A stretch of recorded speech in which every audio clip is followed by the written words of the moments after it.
রাধে রাধে বন্ধুরা, কেমন আছো তোমরা সবাই? আশা করছি তোমরা সবাই খুব ভালো আছো। আমিও ভালো আছি। তুই সিম্পল হাউসওয়াইফ জয়শ্রী নতুন আর একটি ব্লগে তোমাদের সকলকে স্বাগত জানাই। আই হোপ যে প্রতিদিনের ন্যায় আজকের ব্লগটাও তোমাদের সকলের খুব ভালো লাগবে। আজকের সকালটা দেখো কেমন ঝলমলিয়ে রোদ্দুর উঠেছে, দেখে না মনটা ছুঁয়ে যায় যে সকালবেলা এত সুন্দর ওয়েদার। তারপরে যে সারা দিনটা জগা খিচুড়ি দেয়, তাতে করে আর মন মেজাজ ভালো থাকে না। চার দেয়ালের মধ্যে বন্ধ হয়ে থাকতে থাকতে মাঝে মাঝে দমটা যেন হাঁপসিয়ে যায়। আর এরই নামই তো হাউসওয়াইফ, যে তাদেরকে এই চার দেয়ালের মধ্যে পরিপূর্ণতা অর্জন করতে হবে।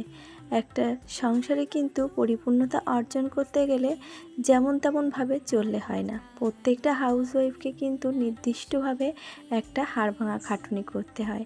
তবে সেইটা দেখতে হয়তো ছোটোখাটো হতে পারে, কিন্তু এই ছোটোখাটো কাজ সারাটা দিন কেড়ে নেয় তাদের অমূল্য সময়। তবুও তারা কিন্তু দিন শেষে এক টুকরো হাসি খুশি সংসার আর একটু ভালোবাসার মানুষের হাত খুঁজে বেড়ায়। তবে তাদের কপালে কি সবসময় সেটা জুটে না গো। তারপরে কিন্তু সারাদিনে তাদেরকে একটা কথাই শুনতে হয় যে তারা সারাদিন সংসারে কি কাজ করে, কি এমন কাজ থাকে তাদের সংসারে যে তারা সবসময় বলে আমাদের কাজ ফুরায় না।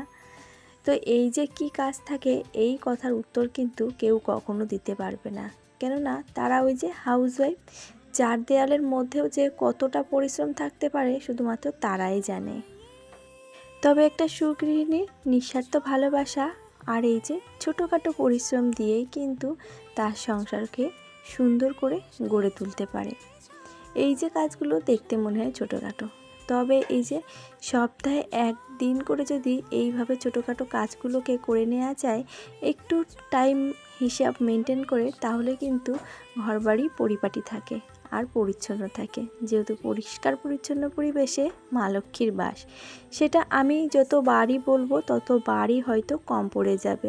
কেননা শুধুমাত্র আমি নয়, প্রত্যেকটা হাউসওয়াইফই বলবে, কিংবা আগেকার দিনে দাদু ঠাকুমারাও বলতো পরিষ্কারভাবে কাজ করো, পরিচ্ছন্নভাবে কাজ করো, যাতে করে মা লক্ষ্মী স্বয়ং তোমার ঘরে থাকে। এইভাবেই কিন্তু তারা বলতো। তাই আগেকার দিনে দেখতাম মা, ঠাকুমা, কাকিমা, জেঠিমা মানে সকালবেলা ঘুম থেকে উঠে যে কত রকমভাবে কাজ করতো। সকালবেলা ঘুম থেকে উঠে ছড়া দেয়া, ঝাড় দেয়া। আগেকার দিনে তো আমাদের বাড়িতে ধান সিদ্ধ করতো, সেই বাহানের মধ্যে দিয়ে ভাত রান্না করা। মানে কি বলবো, তাদের যে পরিশ্রম ছিল সেগুলো যে কিভাবে কি নিঃস্বার্থ পরিশ্রম ছিল জানি না। তবে এখনকার দিনে এসে সেই সব দিনগুলোকে খুব মিস করি। যখন ধান সিদ্ধ করতো, বড় যে বাহান ছিল তার মধ্যে দিয়ে দিত আলু পোড়া। সেই আলু পোড়া আর যে ধান হতো তার ভেতরে কেটলির মধ্যে করে ভাত দিয়ে দিত। আমরা যেমন এখন প্রেসার কুকারে ভাত রান্না করি, ঠিক আগে তেমন কেটলির মধ্যে করে ভাত রান্না করতো। কী যে মজার দিন ছিল, সেই আলু পোড়া মাখিয়ে ভাত খেতে সত্যি দারুণ লাগতো। আর এখনকার দিনে আমাদের ছেলেপিলেদের ওইভাবে আলু পুড়িয়ে ভাত মাখিয়ে খেতে দিলে ওরা কখনোই মুখেই তুলবে না, দেখলেই এখন থেকে ওয়াক টেনে দেবে যে ছি, ওইগুলো কি খায় কেউ কখনো? কিন্তু আমরা খেতাম। আমাদের কি দিন ছিল। তবে আগেকার দিনে শৈশবই কিন্তু সুমধুর ছিল। আর এখনকার দিনে শৈশব বলো আর বৃদ্ধ বয়সী বলো, এখনকার দিনে প্রত্যেকটা মানুষ সবসময় কিন্তু কোণঠাসা হতে থাকে। ঘরে তো কাজ করছিলাম, কাজ করতে করতে লোডশেডিং হয়ে গেছে। আর এদিকে তোমাদের দাদাভাইও বকবক শুরু করে দিয়েছে যে সকালবেলা বলছি একটু চা বানিয়ে দিতে, তবে তার আজকে আবদার হয়েছে সে আজকে লেমন টি খাবে। তো ওই জন্য দেখতে পেলে একটু গন্ধরাজ লেবু দিয়ে দিলাম। আর লেবু দেওয়ার সাথে সাথে কিন্তু চায়ের কালারটা অসম্ভব সুন্দর হয়ে গেছিলো, আর খেতেও কিন্তু দুর্দান্ত লাগছিল। একঘেয়ে যে কোনো জিনিস বলো আর খাবারই বলো, সেটা যদি একই রকম প্রতিদিন চলতে থাকে তাহলে কিন্তু একদমই ভালো লাগে না। তার জন্য মাঝে মাঝে একটু স্বাদ বদলানোরও দরকার। তো জীবনটা তেমনই, সময় সময় জীবনের কিছু কিছু স্বাদ না নেশার মতন হয়ে যায়। তখন কিন্তু মাঝে মাঝে নিজেকেই নিজের মতো রুচিশীল হয়ে সেই স্বাদটাকে পরিবর্তন করতে হয়। আর এই যে দেখো, চাটা খেয়ে দিয়ে যে কাজটা অধুরা রেখে চলে গেছিলাম, আবারও সেই কাজটাই লেগে পড়েছি। আর তার মধ্যে কারেন্টও চলে এসেছে। আর এখন এই যে পুরো ডাস্টিং যখন ধরেছি, ভেবেছি সমস্তটা ক্লিন করে ফেলবো। মনে হয় যেন ঘর সংসারে একটু অর্ধেক কাজ, কিন্তু একটু কাজ না। এই যে দরজাগুলো দেখে মনে হয় যেন চকচক ঝকঝক করছে, তবে ওই যে ডিজাইন করা, ওর ভেতরে ভেতরে না ধুলো জমে জমে সাদা হয়ে থাকে। আর এই প্লাস্টিকের দরজার উপরে হাত দিলে একেবারে মনে হবে যেন রেত একটা বালির স্পর্শর উপরে লেগে থাকে। আর তারপরে ওইদিকে ঘরের কাজ কমপ্লিট করে এদিকে চলে এসেছি বাবুদের জন্য টিফিন বানাতে। ভাতটা তো আগে থেকেই হয়ে গেছে, এবার একটু ডিম ভাজা করে দিয়েছি, তার জন্য পেঁয়াজ আর লঙ্কা কুচি করে দিতে হয়েছে। আর তার সঙ্গে একটু শুকনো লঙ্কার গুঁড়ো, একটু হলুদ গুঁড়ো আর একটু লবণ দিয়ে ভালো করে ফেটিয়ে এই যে ডিমটাকে এখন ভাজা করে দিচ্ছি। এখন দুজনকে ভাত খাইয়ে দেবো স্কুলে যাওয়ার জন্য। দুজন অবশ্য স্নান ধ্যান করেছে, এখনও মাথায় তেল চিরুনি কোনো কিছুই দেয়নি, আর অন্যান্য জামা প্যান্ট পরে আছে।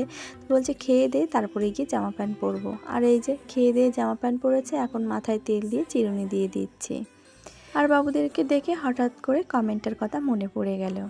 অরুণ ঘোষ আইডি থেকে অঙ্কিতা বোন আমাকে কমেন্ট করেছে যে বাবুদের একদিন ডেইলি রুটিন দিতে, মানে ডেইলি রুটিন বলতে একদিনের পুরো রুটিন দিতে, ওরা সকাল থেকে কি করে।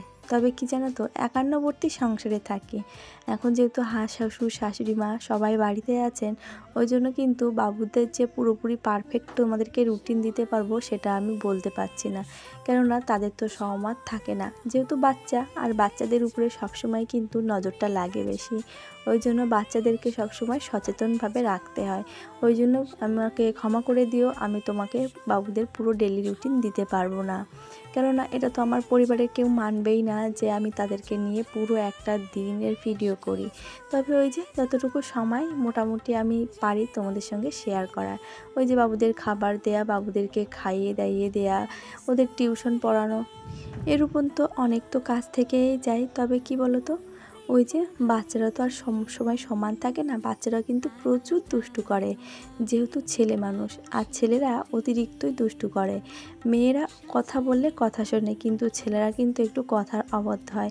ওদেরকে অনেক কবার করে বারণ করার পরে কিন্তু ওরা দুষ্টুমি বন্ধ করে। মাঝে মাঝে তো এমন হয়ে যায়, আমি পাগলা হয়ে যাই ওদেরকে সামলাতে সামলাতে, যে এত পরিমাণে ঝগড়া ঝামেলা চলে আসে কি বলবো। সেই সময় যদি আমি ক্যামেরা নিয়ে সামনে যাই তাহলে উল্টো তো আমাকেই মার খেতে হবে, তাই নয় কি, যে ঝগড়া ঝামেলা শান্ত না করে আমি সেখানে ক্যামেরা নিয়ে যাচ্ছি। তো যাই হোক, নিজের সংসারের কাজ নিজে করি, তার মধ্য দিয়ে বাচ্চা দুটোকে খেয়াল রাখি। তবে কি বলো তো, ওরা যদি ছোট বাচ্চা হতো তবে ডেলি বেসিকার রুটিন শেয়ার করা যেত। ওরা যেহেতু বড় হয়ে গেছে, ওরা কিন্তু এখন আগের থেকে নিজেদের কাজ নিজেরা অনেকটাই করে ফেলতে পারে।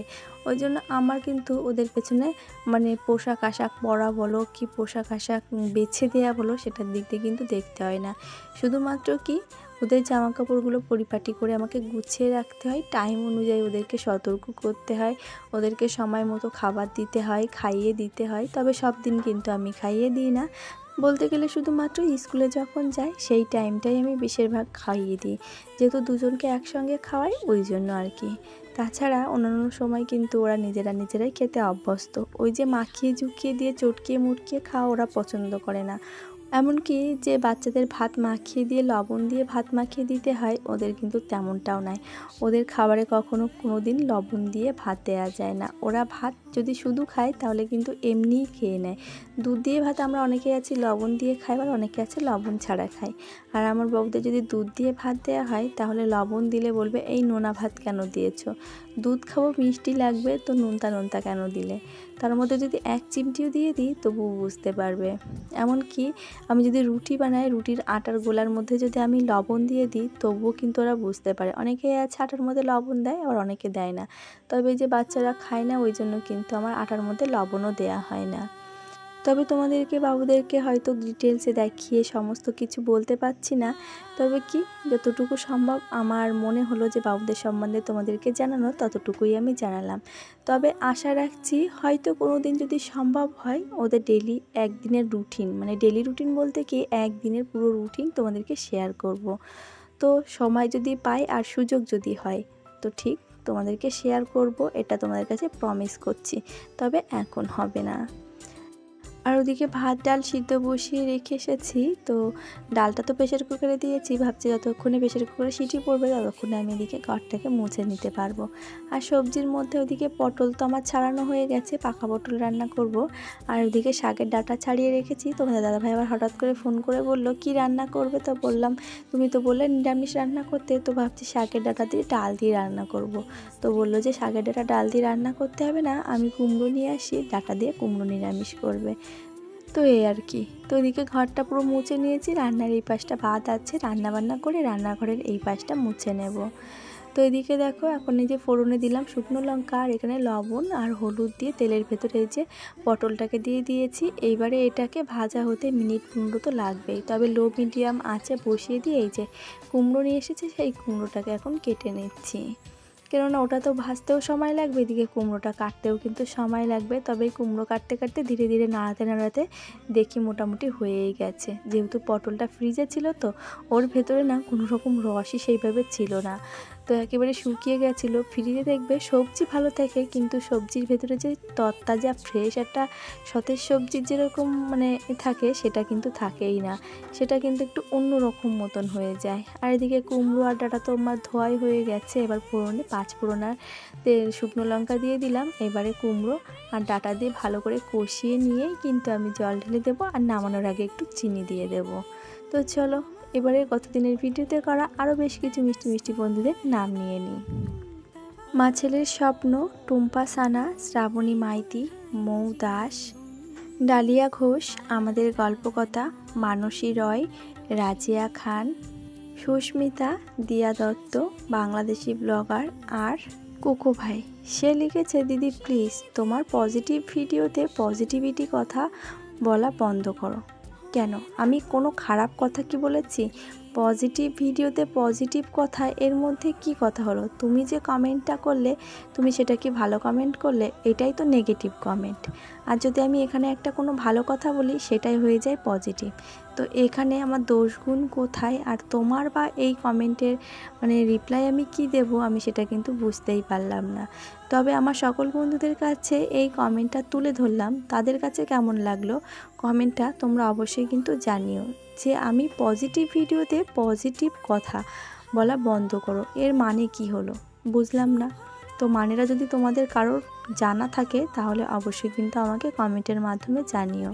কি বলো তো, সংসার তো করি, সংসারের মাধ্যমে কিন্তু সকলকে যতটুকু পারি ততটুকু মোটামুটি শেয়ার করি যে আমার যদি ভালো হয়, ঈশ্বর আমাকে ভালো করতে দিয়েছেন, মানুষ সৃষ্টি করেছেন। তো আগেকার দিনে দাদু ঠাকুমারা যেরকম পরামর্শ দিত, এটা করলে ভালো হবে, ওটা করলে ভালো হবে, সেটা করে যদি আমরা কেউ ভালো পাতাম, তাহলে কিন্তু তখন কি করতাম, যদি মা ভালো পেত তাহলে কাকিমাকে বলতো যে আমার শ্বশুর শাশুড়ি মা এটা বলেছেন, এটা করে কিন্তু ভালো হয়েছে। জেঠিমা যদি ভালো কোনো কিছু করতো মাকে বলতো এই যে শ্বশুর শাশুড়ি এটা বলেছে, এটা ভালো হয়েছে। তারপরে পিসিকে বলতো, যখন পিসিও কিন্তু সেটাই বলতো। তো এরকম কিন্তু পরপর চলে আসে।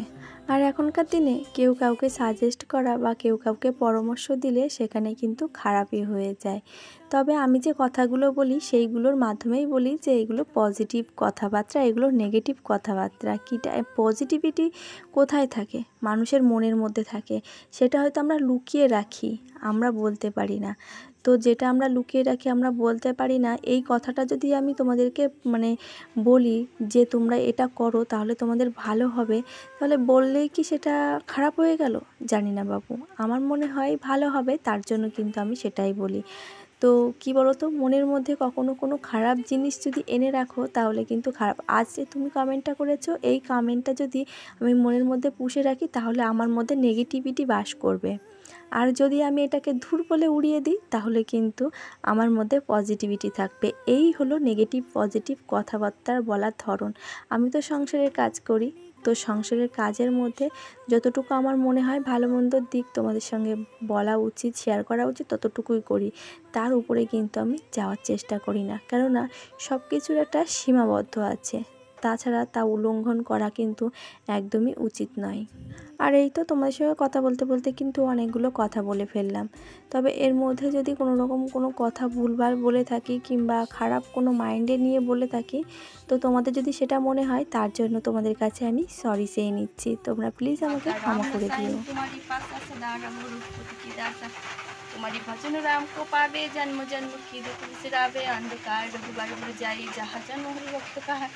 और देवता चित्त न धरई, हनुमत से ही सर्व सुख करई, संकट कटे मिटे सब पीरा, जो सुमिरो हनुमत बलबीरा। जय जय जय हनुमानी गुसाई, कृपा करो गुरुदेव की नाई, जो सतवार पाठ कर तो चोटे बंधु महाशय।